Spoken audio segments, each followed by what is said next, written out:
खबर की ओर।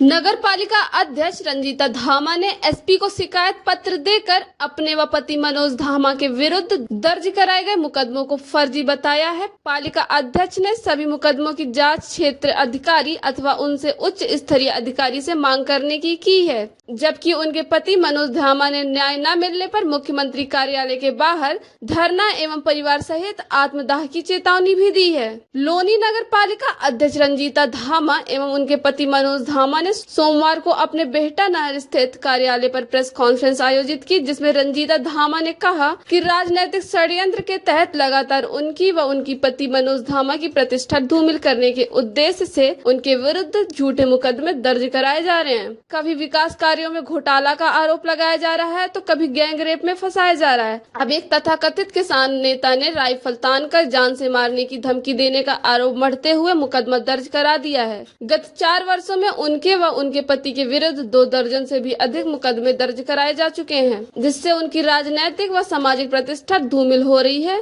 पालिका अध्यक्ष ने एसएसपी को शिकायती पत्र देकर अपने व पति के विरुद्ध दर्ज सभी मुकदमों की जांच क्षेत्र अधिकारी अथवा इससे उच्च स्तरीय अधिकारी से मांग करने की है, जबकि मनोज धामा ने न्याय न मिलने पर मुख्यमंत्री कार्यालय के बाहर धरना प्रदर्शन तथा परिजनों के साथ आत्मदाह की चेतावनी दी है।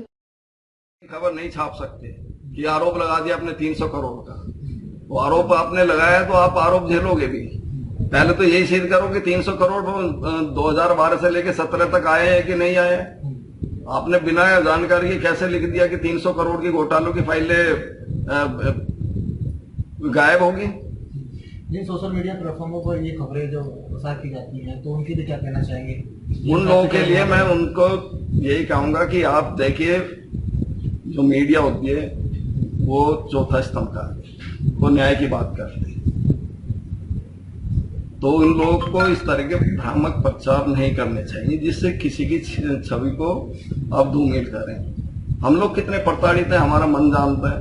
हमारा पूरा परिवार 4 साल से मुकदमे झेल रहा है, लेकिन उसके बावजूद भी हम डटे हुए हैं। हम हर चीज का सामना करने के लिए तैयार है।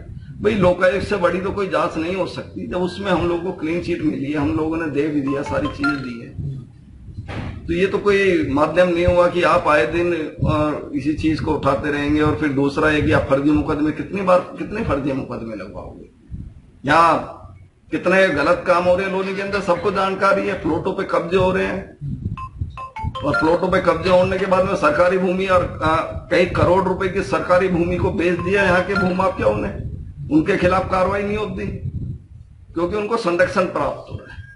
आपका रेत खनन देखिए, गंगा माँ की बात करते हैं, जमुना माँ की बात करते हैं और उसका सीना किस तरह से चीर दिया। रात के समय पर पोपलाइन चलती है, अवैध तरीके से रेत खनन हो रहा है लोनी के अंदर, फैक्ट्रियों से अवैध वसूली की जाती है। और जो प्रॉपर्टी डीलर होते हैं, कॉलोनाइजर होते हैं, जो जमीन को गरीब लोग जो आशियाना बनाते हैं, उसके बाद उन गरीब लोगों के ऊपर बिल्डोजर चलते हैं। और जब उनके पास में पैसा पहुंच जाता है तो वो ही एकदम फिर दोबारा से काम शुरू हो जाता है।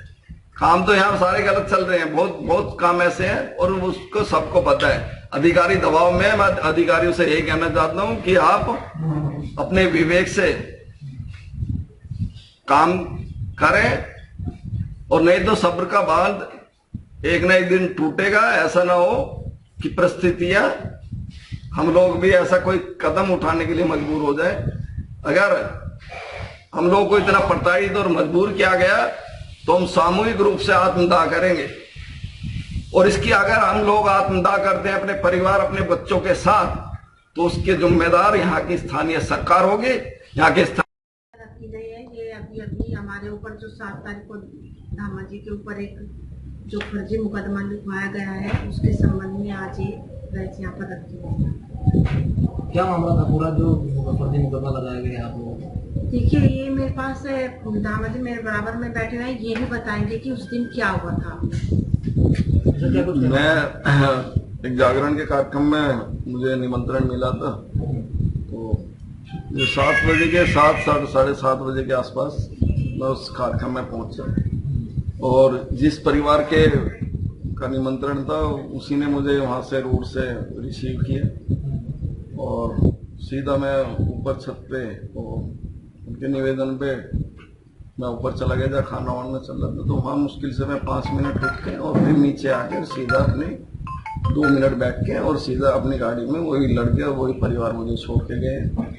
और इस बीच में मुझे अगले दिन पता चलता है कि किसी व्हाट्सएप ग्रुप पे इस तरह का एक भ्रामक प्रचार किया जा रहा है कि मैंने किसी कोई फर्जी किसान, पता नहीं फर्जी है या असली है, ये तो मुझे जानकारी नहीं, कि वो अपने आप को प्रदेश अध्यक्ष बताते हैं और उन्होंने मेरे ऊपर धमकी देना और जान से मारने की और राइफल तानने का आरोप लगाया। तो मैंने इस संबंध में जो भी अधिकारी थे उनसे बात करने का प्रयास किया। मुझे आश्वस्त भी किया गया कि हम पूरी जांच करके और जब भी किसी तरह की कोई कार्रवाई करेंगे, लेकिन जांच किए बगैर जो ये मुकदमा दर्ज हुआ है, इससे मैं और मेरा परिवार पूरा ही याद है कि आए दिन इस तरह के तमाम जो मुकदमे हैं दर्ज होते हैं बगैर जांच किए। उससे पहले भी एक आरोप लगाया था, अभी कोई किसी अखबार के माध्यम से मुझे पता चलता है कि भाई आपके खिलाफ कोई बोलता 300 करोड़ का घोटाला, उसकी फाइलें गायब हो गई हैं। मैं ये पूछना चाहता हूं कि उन लोगों से कि जो इस तरह के आरोप लगाते हैं, तो कम से कम ये तो एक बार जानकारी करें कि 2012 से लेके 2017 के बीच में कितना पैसा आया अन्य मदों से। तो मुझे तो पूरा उसका डाटा में जहां तक है जानकारी संभावित 286 करोड़ रुपए आया और उसमें से 280 के आसपास खर्च हुआ। तो 300 करोड़ जब आए नहीं तो कहां से घोटाला हो गया, ये अपने आप में एक सोचने विषय है। लेकिन लोगों ने ये एक भ्रामक प्रचार मुझे और मेरे परिवार को बदनाम करने का, वो लोगों में एक गलत विचार को डालने का जो प्रयास करते हैं, उन लोगों पे हम लोग, जिन व्हाट्सएप ग्रुप पे भी ये खबर चली और जिसने चलाया और जिन समाचार पत्रों में ये खबर चली है कि 300 करोड़ के घोटाले की फाइलें गायब हो गई हैं। फाइल रख रखाव का काम वहां के स्थानीय कर्मचारियों का होता है। स्थानीय अधिकारी जो नगर पालिका को चला रहे हैं वर्तमान में भी, उसका ऑडिट भी होता होगा। जो 5 साल में ऑडिट होता है, स्पेशल ऑडिट भी होता है, हर साल ऑडिट होता है। तो जब वे फाइलें गायब नहीं होती हैं और जब मुझे लोकायुक्त से पूरी तरह से क्लीन चिट मिली और क्लीन चिट मिलने के बाद में पाक साफ मैं निकला, और उसके बावजूद आए दिन किसी ना किसी गुर्गे को लगा के अन्य अन्य नामों से मुख्यमंत्री से, आदरणीय मुख्यमंत्री जी से या पोर्टल पे शिकायतें करके और उन्हें डीएम साहब के माध्यम से यहाँ भिजवाया जाता है। और ये बड़ा सोचने विषय है कि मेरा नाम घसीटा गया उसमें और मुकदमा दर्ज हुआ। तो उससे मैं पीछे की जो वजह है उसे आप किस वजह क्या मानते हैं? वजह क्या वजह हम लोग का राजनीतिक शोषण करने का प्रयास किया जा रहा है।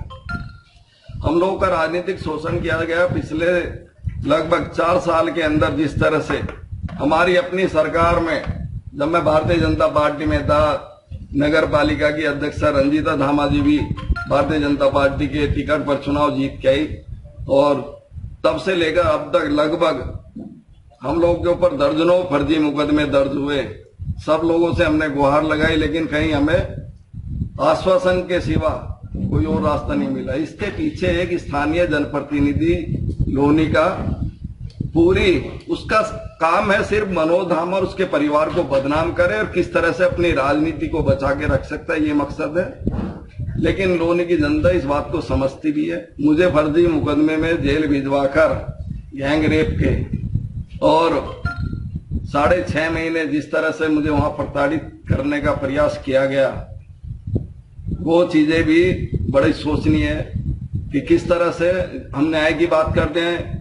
उत्तर प्रदेश में लोकप्रिय सरकार, बताने वाले लोग कि उत्तर प्रदेश में लोकप्रिय सरकार है, लेकिन मुख्यमंत्री जी तक ये बातें गई कि नहीं गई। हम लोगों ने प्रयास भी किया, हम लोगों ने और अन्य संसाधनों से भी, अपने अन्य माध्यम से भी प्रयास किया, लेकिन वहां सच्चाई जानने के बावजूद भी अधिकारियों ने जिस तरह से हमारे साथ में, यहाँ कोई भी हमारे खिलाफ जाएगा और मुकदमा दर्ज हो जाएगा, कोई तहरीर दे दे, तो कहाँ न्याय मिलता है? हम तो वो लोग तो न्याय की बात करते हैं कि रामराज उत्तर प्रदेश के अंदर, कहाँ रामराज रह गया? जब हम जैसे लोगों को, आम आदमी का तो होगा क्या इस प्रदेश के अंदर? जब हम लोगों को इस तरह से फर्जी मुकदमों में तमाम मुकदमे, अभी मैं रंजीता जी अभी पिछले लगभग 10 दिन पहले कुछ जमानत करा के आई है कोर्ट में जाके एक मुकदमे की। तो महिला सशक्तिकरण की बात करते हैं, महिलाओं को सम्मान की बात करते हैं, तो महिलाओं को वहां कोर्ट में घसीटने का काम करते हैं, मुकदमे लगवाने का काम करते हैं। धामा जी, जिस स्थानीय विधायक ने रंजीता धामा जी पर मुकदमा लगवाया, और एक नहीं, 2-2, 3-3 मुकदमे अन्य लोगों से भी लगवाए हैं, सबको पता है। धामा जी, जैसे कि आप बता रहे हैं कि राजनीतिक षड्यंत्र के शिकार आप हो रहे हैं, तो आप अगला कदम क्या होगा? अगला कदम तो हमारा यही है कि भाई नगर पालिका के चुनाव आने वाले हैं, और उससे पहले ये इनका मकसद ये है कि मनोज धामा को किस तरह से आप राजनीति से दूर करके और जेल भेज दो मुकदमों में। ये तो मकसद है, और क्या मकसद है? क्योंकि मेरे रहते तो यहाँ चुनाव नहीं जीत पाएंगे, सबको पता है। जो खबरें अखबारों में छपती है बिना जांच के जो पत्रकार खबर छाप देते हैं, क्या कुछ कहना चाहेंगे? बिल्कुल। हमारा टूर एंड के लिए शादी में किसी भी तरह की कार व टूरिस्ट बस बुकिंग के लिए संपर्क करें 9350092047। हमारी खबरों से जुड़े रहने के लिए हमारे चैनल को सब्सक्राइब करें और बेल आइकन को दबाएं ताकि खबर की नोटिफिकेशन आपको मिलती रहे।